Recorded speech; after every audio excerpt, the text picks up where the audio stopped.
Kannappa box office war. Kannappa cinema గురించి బాలీవుడ్ భయపడుతుంది. Hindi cinema market గత కొన్నేళ్ల నుంచి సరైన సక్సెస్ చూడలేదు. జవాన్ లాంటి సినిమాలు ఆడినా అది south Indian director Atlee account లోకి వెళ్లిపోయింది. ఇక పుష్ప 2, RRR సినిమాలు బాక్స్ ఆఫీస్ దగ్గర సృష్టించిన అరాచకం అంతా ఇంతా కాదు. ఈ మధ్య వచ్చిన చావా సినిమా కొంతమేరకు బాలీవుడ్ పరువు కాపాడింది. ఇప్పుడు బాలీవుడ్ మొత్తం కన్నప్ప సినిమా కోసం ఆసక్తిగా, భయంగా ఎదురు చూస్తుంది. అల్లు అర్జున్ పుష్ప ముందు వరకు హిందీ ప్రేక్షకులకు తెలియదు.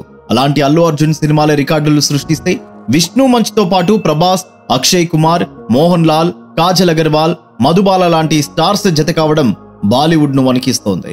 పైగా టీ సిరీస్ సపోర్ట్ కన్నప్పకి ఉండడంతో అంచనాలు మరింత పెరిగాయి. టీ సిరీస్ కొలాబరేషన్ తో వచ్చిన ప్రతి సినిమా బాలీవుడ్ లో సెన్సేషనల్ హిట్. కన్నప్ప ఎలాంటి సంచలన విజయం అందుకోబోతుందా అని హిందీ మార్కెట్ లెక్కలు కడుతుంది.